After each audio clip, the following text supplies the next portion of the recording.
आओ देखो समझो। कहते केमिकल प्रॉपर्टी नहीं वो सेकंड नहीं है। फर्स्ट प्रॉपर्टी है मेटल जब ऑक्सीजन के साथ रिएक्ट होता है तो बनाता है मेटल ऑक्साइड। ठीक है, मुश्किल नहीं है। सोडियम जब ऑक्सीजन के साथ नहीं हुआ तो sodium oxide, magnesium sodium oxygen के साथ हुआ मैग्नीशियम ऑक्साइड, एल्यूमिनियम ऑक्सीजन के साथ एल्यूमिनियम ऑक्साइड, जिंक ऑक्सीजन के साथ रिएक्ट हुआ जिंक ऑक्साइड, आयरन ऑक्सीजन के साथ भी हुआ तो आयरन ऑक्साइड, कॉपर ऑक्सीजन के साथ हुआ कॉपर ऑक्साइड। लेकिन सर इसमें फिर क्या करना क्या है, समझ क्या आ रहा है इसका? देखो जो मेटल ऑक्साइड्स होते हैं हमने इससे लास्ट चैप्टर में पढ़ा था एसिड बेस एंड सॉल्ट में। जो मेटल ऑक्साइड्स होते हैं they are basic oxides, they are basic oxides. ठीक है, बेस होता है मतलब बेस टाइप होता है, बेस होता नहीं है, बेसिक ऑक्साइड्स होते हैं या बेसिक होते हैं, बेसिक नेचर। बेसिक नेचर कैसे? अच्छा, इसका तो बेसिक होता है, इसका भी बेसिक होता है, इन सब का मतलब इन दोनों को छोड़ के सबका बेसिक नेचर होता है। अब बात आती है सर फिर इन दोनों का नेचर कैसा है? इन दोनों का नेचर ना ड्यूअल क्वांटिटी है, ड्यूअल चीजें शो करता है। ये एसिडिक बिहेवियर भी शो करता है और बेसिक भी शो करता है। आपने एम्फीबियंस का नाम सुना है? एम्फीबियंस जो पानी में और लैंड पे दोनों में रह सकते हैं, वी कॉल देम एम्फीबियन। ऐसे ही होते हैं एम्फोटेरिक, जैसे एम्फीबियन एम्फो, एम्फोटेरिक जो मतलब दो क्वालिटी शो करता है, एसिडिक ऑक्साइड की भी और बेसिक ऑक्साइड की भी।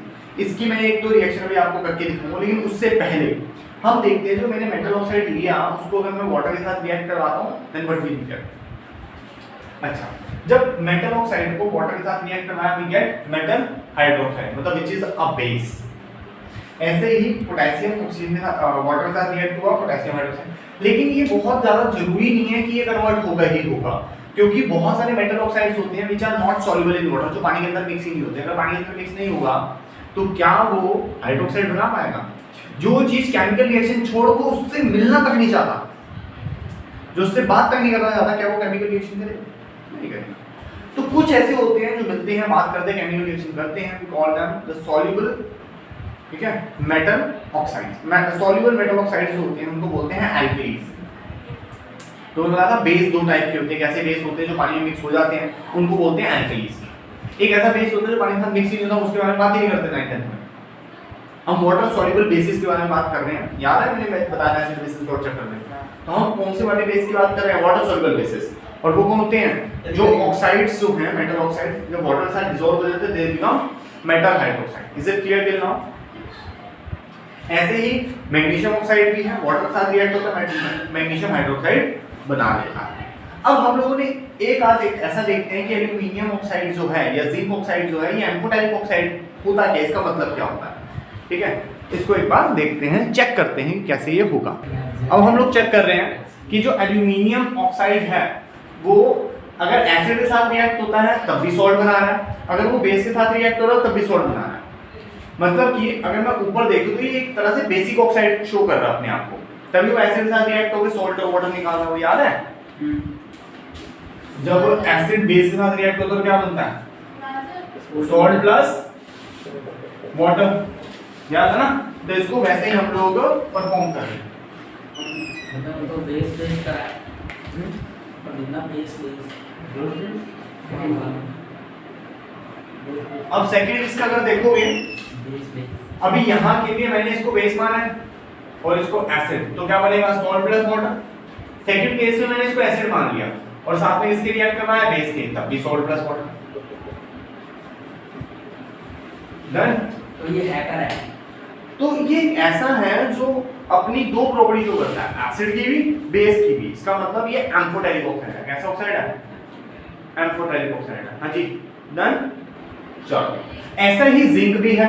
जिंक भी कभी एसिड के साथ रिएक्ट होता है तो अपने आप को बेस बोल देता है, और बेस के साथ रिएक्ट होता है तो अपने आप को एसिड बोल देता है। कॉम्प्लेक्स सॉल्ट है। हाँ, वो नॉर्मल वाला नहीं है, डिस्प्लेस करके हाइड्रोजन को डिस्प्लेस करके लाने वाला नहीं है, ये दूसरे वाला है। क्लियर हो गया? कोई दिक्कत परेशानी है तो पूछो। अगर ध्यान से देखें तो इनके नेम जो है वेरी इंपॉर्टेंट है। इसका नाम है सोडियम एल्यूमिनेट। ठीक है, एल्यूमिनेट लिखने के बाद ऑक्सीजन की कोई बात नहीं है, वो उसी के अंदर नाम लगा दिया। अब ऐसे ही सोडियम जिंकेट, ये दो ही रिएक्शन है जो इतने बढ़िया से आपको दिखते हैं, और ये सेम रिएक्शन आप लोगों को एसिड बेस एंड सॉल्ट में मैंने करवाए थे, अगर हल्का फुल्का याद हो तो। ठीक है, वहां भी मैंने एम्फोटेरिक ऑक्साइड आपको थोड़ा सा बताया था। हाँ, अब बात करते हैं नेक्स्ट केमिकल रिएक्शन में मेटल रिएक्ट विद वाटर। देख वाटर से रिएक्ट होना बहुत सारा हाई रिएक्टिव मेटल्स का काम है। लीस्ट रिएक्टिव मेटल जो इजीली रिएक्ट नहीं होते, जो हम लोग गोल्ड पहनते हैं, सिल्वर पहनते हैं, वो इजीली रिएक्ट नहीं होते। लेकिन अब हम बात करें सोडियम की, पोटेशियम की, इनको पानी में डालते ही ये ब्लास्ट होने के भी चांसेस होते हैं। ठीक है, बहुत ज़्यादा बीकर गर्म हो जाता है, चांसेस होते हैं ब्लास्ट होने और एक न्यू केमिकल फॉर्म कर देते हैं। हाउ? कहता है metal when react with water form metal hydroxide and hydrogen gas get evolve. Potassium जब वाटर कोल्ड भी हो तब भी ये रिएक्ट हो जाता है। हॉट की तो बात ही मत कर, हॉट में तो और भी जल्दी हो जाएगा। मतलब जब तक तूने पानी डाला तब तक तो तेरा काम हो जाएगा, या तूने उसको पानी में फेंक के मारा तब भी हो जाएगा। तो इसलिए कोल्ड इसलिए रखते हैं थोड़ा सा टाइम हमें तो दे भागने के लिए। NaOH plus H2O। ठीक है, मतलब क्या है, जब मेटल वाटर के साथ रिएक्ट होता है तो मेटल हाइड्रोक्साइड बनता है। ये कुछ ऐसे केमिकल है जो कोल्ड वाटर से रिएक्ट हो जाते हैं। अब जैसे जैसे हम लोग धीरे धीरे नीचे जाते हैं रिएक्टिविटी सीरीज में, उनकी रिएक्टिविटी क्या होती जाती है, मेटल्स की कम होती जाती है। ठीक है, तो ठंडे पानी से रिएक्ट होना थोड़ा मुश्किल होता जाता है। इसलिए जब हम लोग सोडियम, पोटेशियम, कैल्शियम को देखते हैं वो तो ठंडे पानी से रिएक्ट हो रहे हैं, लेकिन जब मैग्नीशियम की बात करते हैं वो हॉट वाटर से रिएक्ट होते हैं। किससे होते हैं? हॉट वाटर से रिएक्ट होते हैं। अब मैग्नीशियम जब पानी के साथ रिएक्ट करता है तो बनता है मैग्नीशियम हाइड्रोक्साइड को। सर डिफरेंस तो कोई आया नहीं, डिफरेंस कोई नहीं है, बस आपको पता होना चाहिए कौन से पानी के साथ रिएक्ट करता है। इसके बाद के जो केमिकल हैं, तो जैसे आप केदारनाथ, हिमालय, अलग के किसे बताता है लिखते हो,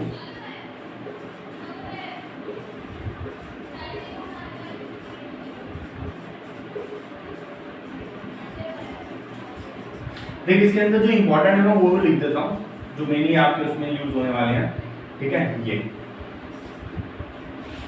potassium, sodium, calcium, magnesium, aluminium, zinc, iron, copper, Ag, Au मतलब सिल्वर, गोल्ड, है ना। तो ये सब मैक्सिमम मेटल ऐसे हैं जो हम लोग यूज करते हैं। बाकी टिन और लेड आप लोग बहुत रेयर यूज करते हैं। टिन तो बहुत यूज करते हैं लेकिन उसको केमिकल रिएक्शन बहुत रेयर यूज करते हैं, उसका केमिकल रिएक्शन देखते ही नहीं, बहुत कम होता है। तो इसके अंदर जो पहले ऊपर वाले 3-4 हैं वो तो वाटर से रिएक्ट हो जाते हैं, और ऊपर में तो 3 हैं तो कोल्ड से ही हो जाते हैं। नीचे वाला हॉट वाटर करता है, लेकिन इसके नीचे वाले जो हैं, और नीचे वाले जो हैं, या और नीचे वाले जो हैं, तो यहीं तक वैसे तो इसके और नीचे तो लीस्ट रिएक्टिव में चले जाते हैं ना वो लोग। तो जो ये है इनको हम लोग स्टीम से रिएक्ट करवाते हैं। तो सर क्या डिफरेंस है, स्टीम भी तो पानी का एक फॉर्म है, नहीं, लेकिन स्टीम से रिएक्ट करवाने से हो क्या जाता है कि मेटल ऑक्साइड बनता है, मेटल हाइड्रोक्साइड नहीं बनता। आई बात समझ? तो मैग्नीशियम, एल्युमिनियम, जिंक और iron, magnesium, aluminium, zinc, iron, ठीक है, ये सब किससे रिएक्ट होते हैं? स्टीम से रिएक्ट होते हैं। किससे रिएक्ट होते हैं? स्टीम से रिएक्ट होते हैं। ऊपर तक लिख रहे हैं, ये तो लीस्ट रिएक्टिव में आ रहा है ना, ओपन मल्टीप्लिसिबल रोड। तो किससे रिएक्ट होते हैं? स्टीम से रिएक्ट होते हैं। बाकी तो पानी से रिएक्ट होंगे लेकिन over a period of time, बहुत टाइम लगाएंगे। ठीक है, ये भी जैसे जैसे हम रिएक्टिविटी सीरीज में नीचे आते रहते हैं, इसका केमिकल रिएक्शन का जो टाइम है वो रेज होता रहता है। पोटेशियम, सोडियम तो ये ऐसे बस पानी में डालो खत्म, हो गया काम। कैल्शियम थोड़ा हल्का सा उनसे कंपैरेटिवली ज़्यादा टाइम लेगा, मैग्नीशियम थोड़ा और टाइम लेगा, ऐसे ऐसे टाइम बढ़ता रहता है। ठीक है, तो ये अब इस नीचे आता रहेगा, 1 दिन लेगा, ठीक है, 5 दिन लेगा, 2 महीने लेगा, कभी नहीं होगा, ऐसे करके टाइम बढ़ता रहेगा। क्यों? क्योंकि ये लीस्ट रिएक्टिव मेटल्स हैं, इसलिए मेटल पानी के साथ कैसे रिएक्ट करता हो गया। मेनली बच्चों को जो प्रॉब्लम आती है कोल्ड वाटर, हॉट वाटर और स्टीम के अंदर आती है, मैंने इसलिए इनको बड़ा परफेक्टली लिखा है। इसको आप ऐसे ही रिप्रेजेंट करो अपने नोट्स में तो ज़्यादा बेटर रहेगा आप लोगों के लिए। Is it clear till now? यहाँ तक कोई प्रॉब्लम है तो बताओ।